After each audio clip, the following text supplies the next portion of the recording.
আসসালামু আলাইকুম বন্ধুরা, বেরিয়ে পড়েছি দীঘার উদ্দেশ্যে বৃষ্টি মাথায় নিয়ে। রায়চক পর্যন্ত চলে এসেছি, এখান থেকে ফেরি পার হতে হবে। আগের ভিডিওগুলো করা হয়নি, খুব প্রচুর বৃষ্টি হচ্ছিল, যাওয়া পর্যন্ত বৃষ্টি আর বৃষ্টি, 1 মিনিটের জন্য থামেনি। এখান থেকে ফেরি পার হতে হবে, কুকড়াঘাট রায়চক এটা। তো এখানে এই নদীটা পার হতে হবে, নদীটার দূরত্ব প্রায় 2.5 কিলোমিটার মতো, নৌকায় করে পার হতে হবে। খুব রিস্ক, খুব প্রচুর রিস্ক হচ্ছে, বাইক নিয়ে যাওয়া প্রচুর রিস্ক। হালকা গাড়ি হলে ঠিক আছে, প্লাটিনা এসপি টেসপি এইসব হলে তবু ঠিক আছে, বুলেট নিয়ে যাওয়া একেবারে অসম্ভব ব্যাপার। আমাদের টুকাইদা ছিল বলে তাই আমার গাড়িটা পার করতে পেরেছে, না হলে তো আমি পারতামই না। আর যেখান থেকে গাড়িটা নামাতে হয় সামনে একদম জায়গায় নেই, মানে হচ্ছে একদম গাড়ির মাপের জায়গা, যে 2 হাত এক্সট্রা জায়গা আছে তা না। আর ওই ফেরিওয়ালাকে জিজ্ঞাসা করে জানলাম যে মানে অনেকবার বাইক পড়ে গিয়েছে নিচে, আবার কেড়ে নিয়ে তুলতে হয়েছে, অনেকের বাইক পড়ে গিয়েছে, নিজেই বললো উনি। আমরা এই নৌকায় উঠে যাচ্ছি। এই আমাদের আনোয়ার ভাই আছে R15 নিয়ে দাঁড়িয়ে, হ্যান্ডসাম। আর পুরো হচ্ছে রাস্তাতে হচ্ছে ওই বৃষ্টি হচ্ছিল, ভালোভাবে ভিডিও হয়নি বানানো।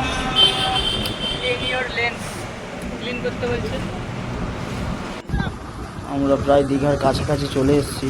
এটা দীঘারই একটা রাস্তা, দারুণ রাস্তা, খুব সুন্দর ভিউজ, মনে হচ্ছে খুবই ভালো লাগছিল। এখানে পুলিশ ধরার ভয় নেই বলে একটু হেলমেটটা খুলেছিলাম। এটা একটা ব্রিজ, মোটামুটি ব্রিজটা পার আমরা ওই আমার হচ্ছে বাম পাশে আছে টুকাই, আর ডান পাশে আছে কে আছে, ডান পাশে আছে আসলাম, আর আমার পেছনে আছে মাসুম। ভিডিও করছে, সারাক্ষণই ভিডিওই করে, মানে মোবাইলে মনে হয় 1 কোটি ফটো আছে ওর, সবসময় ভিডিওই করে। ব্রিজটা ভালোই লম্বা ছিল মোটামুটি। হচ্ছে হেলমেট খুলে দিয়েছি, হেলমেটটা পরে নিতে হবে, কারণ সামনে পুলিশ ধরলে আবার সমস্যা হয়ে যাবে। মানে আমি অ্যাকচুয়ালি হেলমেট পরি জীবন সুরক্ষার জন্য নয়, টাকার সুরক্ষার জন্য, মানে হচ্ছে পুলিশ যাতে না ধরে টাকা নেয় সেই জন্য পরি। আর হেলমেট পরলে আমার একটু গাড়ি চালাতে অসুবিধাই হয়, সুবিধার থেকে অসুবিধাটা বেশি। যাই হোক, যেটা নিয়ম। রাস্তাটা খুবই সুন্দর, দারুণ রাস্তা, একদম মানে ঝাঁ চকচকে রাস্তা। আর কোনো গাড়িই ছিল না, শুধু আমরাই যাচ্ছিলাম। আর এই বৃষ্টি এখনও হচ্ছে, মিনিমিনি বৃষ্টি পড়ছে। আমাদের টুকাইরা আমাকে ওভারটেক করে চলে আসলো, আবার লাইক করে দিচ্ছে। সারা দীঘাতে খুব জ্বালিয়েছি ওনাকে, ওই ভিডিওগুলোও দেবো। এটা মোহনার পাশ থেকে একটা সরু রাস্তা। এই আমাদের আসলাম, ওই পিছনে ওটা নাচছে, কে নাচছে এটা? তহিদ নাচছে, তহিদ। আমি হেলমেট পরে নিয়েছি, মাসুম বলে সামনে পুলিশ ধরতে পারে, ওই জন্য হেলমেট পরে নিয়েছি।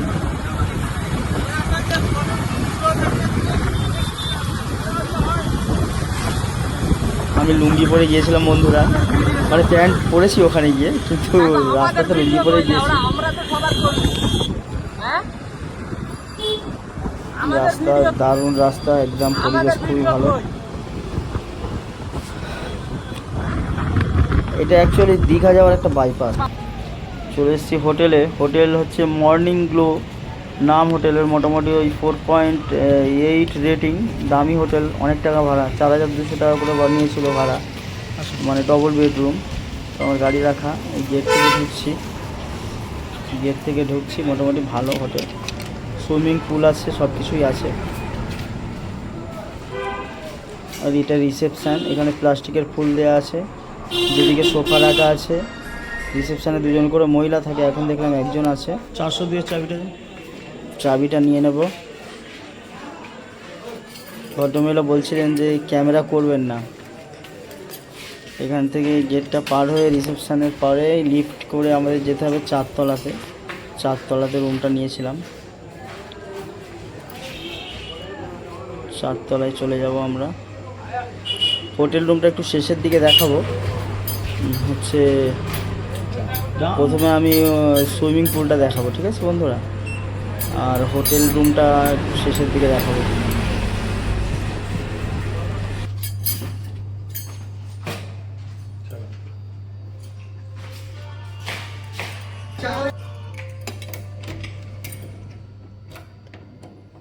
402 নম্বর রুম, চাবি খুলতে পারছিলাম না, খোলা হয়ে গিয়েছে। রুমটা খুব সুন্দর, একদম ঝাঁ চকচকে রুম, 5 স্টার হোটেলের মতো।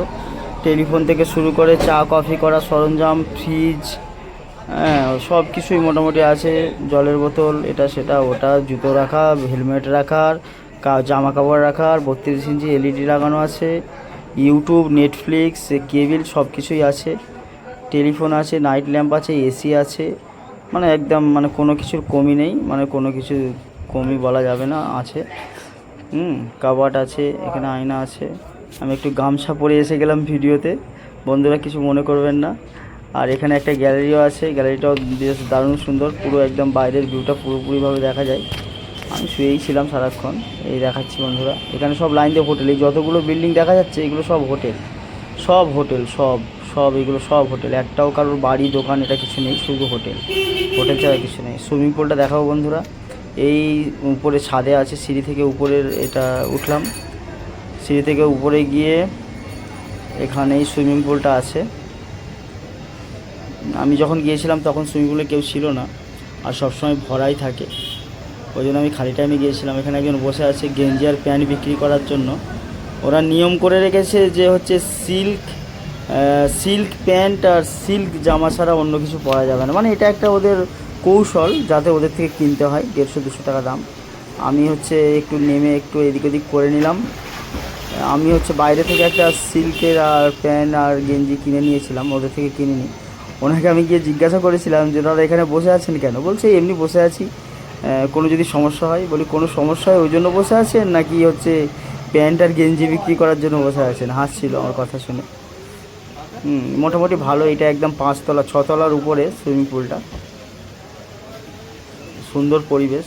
চারিদিকে একটা আমি দেখাবো, ওই উপরে সুইমিং পুলের উপরে ওখানে চেয়ার আছে, বসার জায়গা আছে, গার্ডেন করা আছে। আর মোটামুটি এখানে অনেকজন একসঙ্গে হচ্ছে সুইমিং করে। হচ্ছে আমি যে সময় এসেছি, মানে আমি যখন গিয়েছি তখন কেউ ছিল না, আর না হলে দুদিন আমরা ছিলাম ওখানে, সারাক্ষণ লোক ভরা, ছেলেমেয়েরা সব ভরা থাকে সুইমিং পুলে। এটা সবার জন্য, ওই হোটেলে যারা যারা থাকবে তাদের সবার জন্য। আর আমি একটু ফাঁকা টাইম দেখে গিয়েছিলাম, আমার একটু মানে সবার সঙ্গে একটু পছন্দ নয়। আর এই সুইমিং পুলে স্নান করে আবার দীঘার উদ্দেশ্যে বেরিয়ে যাব। নতুন দীঘা না পুরনো দীঘা আমি জানি না, বেরিয়ে পড়েছি বিচের দিকে, বিচে যাব, বিচটা দেখাবো তোমাদের বন্ধুরা। এসে গেছি বিচে, নানান কীর্তি। আমি দীঘায় কোনোদিন আসিনি, প্রথমবার, একটু কেমন কেমন মনে হচ্ছিল। আমি হচ্ছে কোনোদিনই আসিনি দীঘাতে, প্রথমবার এসেছি। প্রচুর লোক। ওখান থেকে আবার আরেকটা বিচ আছে, সেখানে গেলাম আমি আর মাসুম। ওই বিচের ধার থেকেই বাইক চালিয়ে গেলাম। এখানে হচ্ছে বাইক চালানোর নিয়ম নেই, নিচে রাস্তা আছে, তবু কেউ ছিল না দেখে আবার এর উপর থেকেই গেলাম। ওখান থেকে আরেকটা কি মোহনা না কি বলে, ওখানে যাব। এটা ভালো লাগছিল, যেতে বৃষ্টি হচ্ছে বলে লোক একটু এখানে কম আছে, নাহলে এটা নাকি সবসময় ভরাই থাকে লোক। যেখানে এসছি জায়গাটা, এখানেও ভিড়ে ভিড়, প্রচুর লোকজন। আমি একটু আসলাম, খালি গায়ে বসে আছে, আমাদের টুকাইয়ারে সব পার্টি করছে। আমরা একটু বসে মাছ ভাজা নিয়েছিলাম, এখানে চিকেন টিকেন সব পাওয়া যায়, খেলাম। ভাবছি মাসাজ করে নেওয়ার একটা বয়স্ক লোক ছিল, করুণবাবু করছিল, 50 টাকা নিয়েছে, বেশি নেয়নি। মোটামুটি কিছু করতে পারিনি, শুধু খালি মাথাতে মেরেছে আমার, আর ওই বসে দিয়েছে, আর কিছুই হয়নি। যাই কিছু হোক না হোক, ভদ্রলোকের 50 টাকা হচ্ছে রোজগার হয়ে গেছে। মাথায় আমার পড়ছিল বলে আমি মানা করলাম। একটু সমুদ্রটা ভালো করে দেখিয়ে দিই তোমাদের। বর্ষার সময় বলে ঢেউটাও প্রচুর, প্রচুর মানুষের এখানে। আমি আবার ওই মোবাইল না ভিজে যায়, ওর জন্য আবার একটা ওই মোবাইলের কভার কিনেছি। হচ্ছে আমার এমনি ওয়াটারপ্রুফ মোবাইল, তাও কিনলাম। সমুদ্রের পানিতে পড়লে আবার মোবাইল খারাপ হয়ে যেতে পারে। আমাদের একজনের সমুদ্রের পানিতে পড়ে গেছে অলরেডি, মোবাইল একটা তুলে খুঁজে পেয়েছে। এখানে সব এরা পার্টি করছে, গান টান চালিয়ে একদম 007 হয়ে আছে সব। ওই যে একটা বোর্ড আছে, ওই বোর্ডটায় চড়ার ইচ্ছা ছিল, 100 টাকা করে নেবে বললো। তো আমি একা ছিলাম, আমাদের দলে 11-12 জন কেউ রাজি বলছে না, আমি গিয়েও ওর কাছে তো আবার ফিরে এলাম। কেউ যায়নি, একা না যাওয়াটাই ভালো। দীঘা থেকে ফিরে আমরা একটু চলে গেলাম খাওয়ার জন্য, এই কাছাকাছি এক জায়গায় এসেছি খাওয়ার জন্য, হাজি বিরিয়ানি। ওখানে বিরিয়ানি দোকানে গেলাম, গিয়ে দেখলাম যে ওখানে শুধুমাত্র মটন আর ওই চিকেন, আর কিছু না। ওখান থেকে আবার বেরিয়ে গেলাম খাওয়া দাওয়া করে। তারপর আরেকটা বিচে গেলাম, এটাকেই বলে অরিজিনাল মোহনা। এখানে প্রচুর জলের ঢেউ ছিল, আর হচ্ছে এখানে সব ফটো তোলায় ব্যস্ত ছিল। আর আমাদের এই আলেকরামের মোবাইলটা এখানেই পড়ে গিয়েছিল, মানে মোবাইলে হচ্ছে পানি ঢুকে গিয়েছিলো একটু হালকা, ঝাড়তে গিয়ে ঠিকরে একদম পুরো 5-6 হাত দূরে সমুদ্রের মধ্যে চলে গিয়েছিলো। ওরা নামছিল না, আমি জোর করে নামালাম, নামিয়ে বললাম মোবাইলটা তোলো। তো মোবাইলটা খুঁজে পেয়েছে, এখনও চলছে মোবাইলটা, ঠিকই আছে, কিছু হয়নি। প্রচুর ভিড়, চারিদিকে শুধু লোকজন আর লোকজন।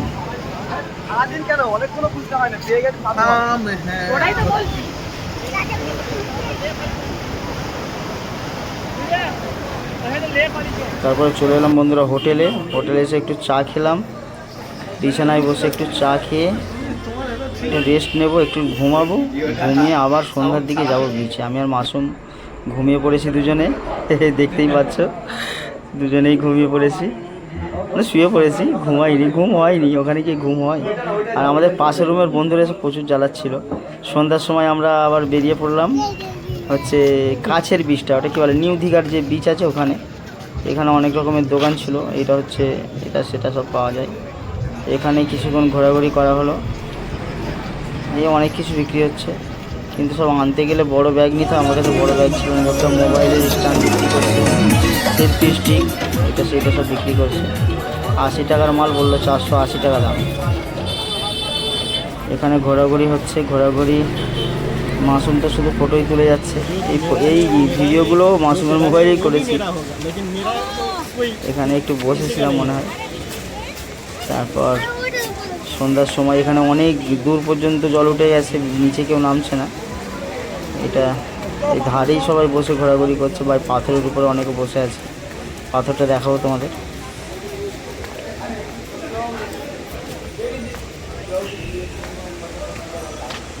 ঢেউয়ের জোর খুব, আর একদম জল তো একদম উপর পর্যন্ত চলে এসছে, নামায় খুবই বিপজ্জনক হবে।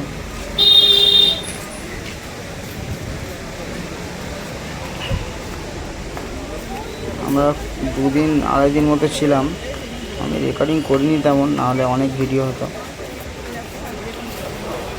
এটা ওই নতুন দীঘার সমুদ্রের ধার থেকে হাঁটতে হাঁটতে আমরা যাচ্ছি।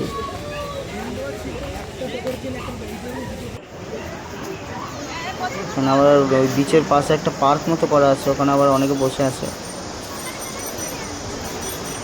সমুদ্র একদম কালো হয়ে এসছে, আর সমুদ্রের ঢেউটাও খুব জোর ঢেউ। ওই সামনের দিকে অনেক লোক বসে আছে। এখানে একটা পার্ক মতো করা আছে, পার্কতেও অনেক লোক বসে আছে, লাইটিং দেওয়া আছে। ওই সব দূরে বিল্ডিংগুলো যেগুলো দেখা যাচ্ছে, ওইগুলো সব হোটেল। কত কোটি টাকা কামাচ্ছে হোটেলওয়ালারা, 4,000, 5,000, 3,000 টাকা করে রুম ভাড়া সব।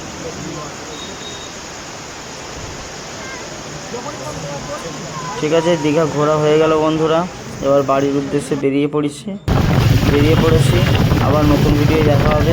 কোনোদিন ভিডিও বানাইনি, প্রথমবার বানাচ্ছি, অনেক ভুল ত্রুটি হয়ে যাচ্ছে, একটু মানিয়ে গুছিয়ে নিও। আর একটু আমার চ্যানেলটা সাবস্ক্রাইব করে দিও, আর ভিডিওটা লাইক করে দিও। অনেক কিছু ভুল হবে, বুঝতেই পারছি, কিন্তু হচ্ছে ভুল করে তবেই আবার ঠিক করে নতুন ভিডিও বানাবো। হ্যাঁ, প্রথমবার এডিট করে এইভাবে এত বড় ভিডিও একটা বানিয়েছি। ধন্যবাদ বন্ধুরা, আসসালামু আলাইকুম।